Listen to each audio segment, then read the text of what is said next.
बहुत साल पहले एक व्यक्ति था, उसका नाम था शिमशोन। आप सभी जानते हैं कि जब उसका जन्म हुआ तब उसके लिए एक खास कहा गया था कि इसके जो बाल हैं वो कभी काटे ना जाए, उसके बाल बड़े थे। और आप सभी जानते हैं कि शिमशोन अपनी जवानी के दिनों में बिल्कुल भी परमेश्वर की मर्जी के अनुसार नहीं जी पाया। वो बार बार व्यभिचार में फंसता था और कई बार तो उसे पता भी नहीं चलता था कि वो क्या कर रहा है। और यहाँ पे एक बार फिर वो एक लड़की के चक्कर में फंस गया जिसका नाम की दलीला था, और उनके शत्रुओं ने, फिलिस्तीनियों ने उसको उसके अगेंस्ट में इस्तेमाल किया ताकि वे शिमशोन के लाइफ के सीक्रेट जान सकें। आप देखेंगे कि अगर कोई बॉडी बिल्डर है, उसके बहुत से मसल्स हैं, बहुत हैवी है, तो हम जान सकते हैं कि उसमें एक ताकत है, वो लोगों को मार सकता है। पर एक ऐसा आदमी जो एक नॉर्मल है, दुबला पतला है, वो कितने सारे लोगों को एक साथ मारे, तो उसमें हम भी सोचेंगे कि उसके पास इतनी ताकत आखिर आती कहाँ से है। शिमशोन कोई एक बड़ा बॉडी बिल्डर नहीं था, वो भी हमारी तरह एक आम इंसान था। पर जैसा कि हम मूवीज़ में देखते हैं, एक बड़ा बॉडी बिल्डर शिमशोन को दिखाया जाता है, वो एक नॉर्मल इंसान था। पर एक टाइम आता था जब उसके ऊपर पवित्र आत्मा उतरता था, वो एकदम से इतना बलवान और शक्तिशाली हो जाता था। और इसी बात से उसके दुश्मन बहुत खौफ खाते थे और सोचते थे कि आखिर इतनी पावर इसके पास कहाँ से आती है। इसीलिए उन्होंने दलीला का इस्तेमाल किया कि उसका सीक्रेट जाने कि आखिर ये पावर, ये ताकत उसके पास आती कहाँ से है। दलीला के कई बार बहाने से पूछने से, बार बार पूछने से आखिर शिमशोन ने अपने मुंह से बोल ही दिया कि उसकी जो ताकत है उसके सर के बालों में है। और बाइबल हमें बताती है कि उसके बाल काटे गए। और आप उसके बाद बाइबल में पढ़ते हैं कि दुश्मनों ने उसकी आंखें फोड़ दी। बाइबल में ऐसा बताया गया है कि उसने कहा कि अगर मेरे बाल काट दिए जाएं तो मैं बिल्कुल साधारण हो जाऊंगा। ये एक पावर का रास्ता था और शिमशोन ने वो चीज़, वो सोर्स ऑफ पावर उसको बता दिया। दुश्मनों ने उसके बालों को काटा क्योंकि वे जान गए थे कि उसकी ताकत जो है उसके बालों में है। वैसे ही अजीज़ों, मेरे भाइयों और बहनों, मैं आपसे बताता हूँ कि आज के दिन, इस समय में शैतान जाता है कि मसीहियों की ताकत कहाँ से आती है, और वो उस चीज़ को काटने की कोशिश करता है, और वो चीज़ है प्रार्थना। आज बहुत सारे लोगों ने प्रार्थना के लिए कोई डिसिप्लिन नहीं रखा।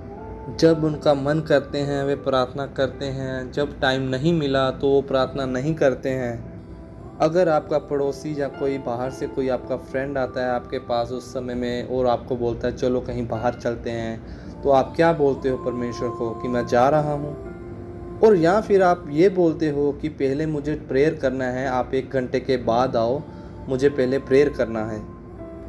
और आप जानते हैं कि कैसे प्रेयर लाइफ डाउन की जाती है। सबसे पहले आपकी प्रार्थना के डाउन होने का सबसे पहला रीज़न जो है, ये आपका फ़ोन है।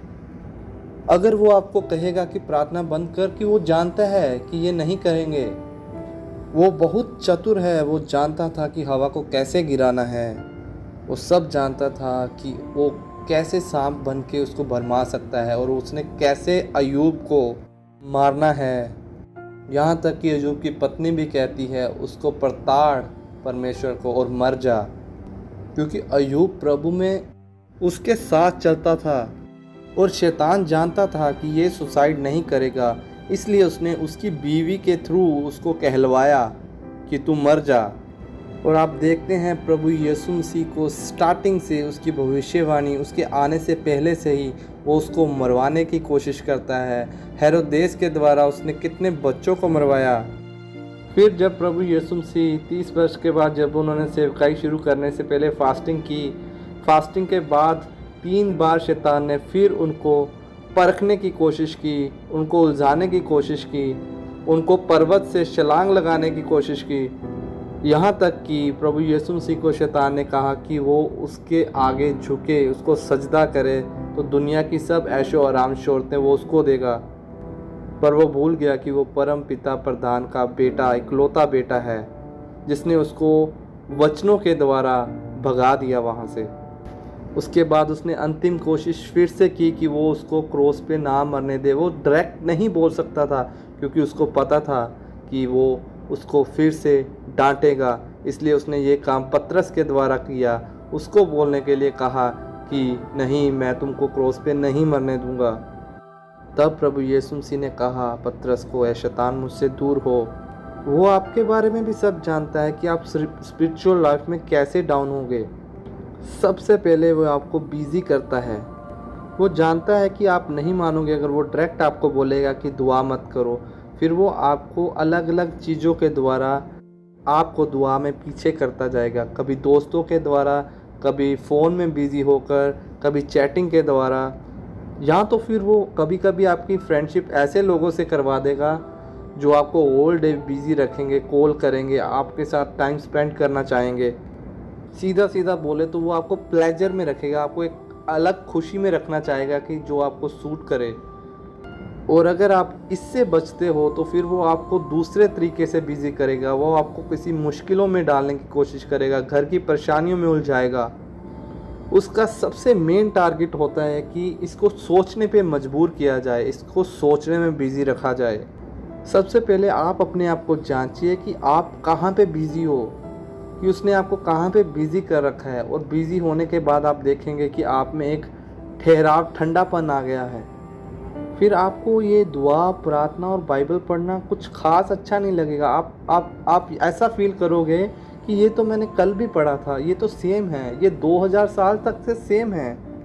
फिर आप जिन जिन लोगों को भी सुनते हो या वचन सुनते हो, वो आपको कुछ खास इम्प्रेसिव नहीं लगेगा कि हाँ ठीक है, आप उसको इग्नोर करोगे। आप बस अपने ही ख्यालों में सोचते रहोगे। आपको पता है सोचना क्या है, और बाइबल में लिखा है कोई भी सोच करके अपनी आयु का एक भी पल नहीं बढ़ा सकता, तो सोचना किस बात का। और जब आप इस चीज़ से हटते हो, पीछे हट जाते हो दुआ वचन में, फिर आपका पुराना नेचर, वो मनुष्य का स्वभाव वापस आता है। और वही ओल्ड नेचर आपको फिर से उन्हीं कामों में धकेलेगा जिससे आप बहुत मुश्किल से प्रभु यीशु मसीह के अनुग्रह से बाहर निकलते हो।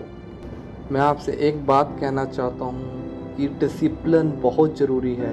अगर आप अपने आप को बिज़ी कर लेते हो, इतना बिज़ी कि आपको पता नहीं है कि आपने प्रेयर कब करनी है, किस टाइम करनी है, फिर आप बुलाहट को कैसे पहचानोगे, फिर आप पवित्र आत्मा की आवाज़ कैसे सुन पाओगे अगर आपने अपने आप को इतना ही बिज़ी कर रखा है। आपने वो दृष्टांत सुना है बाइबल में जिसमें लिखा है मालिक, खेत का मालिक जो कि सो जाता है, उसके बाद पीछे से कोई आके गलत गंदे सीड्स उसमें बो देता है उसकी भूमि में। तो इस दृष्टांत से पता चलता है कि वो कब बोने आया, जब वो सो ही रहा था। तो इसलिए सोते ना रहिए, अपनी बुलाहट को पहचानिए और दुआ का डिसिप्लिन हमेशा बनाए रखें। बिज़ी हो ठीक है, बिज़ी है, हम सब बिज़ी होते हैं, पर दुआ के साथ कॉम्प्रोमाइज़ नहीं होना चाहिए, वो किसी भी हालत में नहीं होना चाहिए। ओके मेरे भाइयों और बहनों, इस संदेश के साथ परमेश्वर आपको आशीषित करें।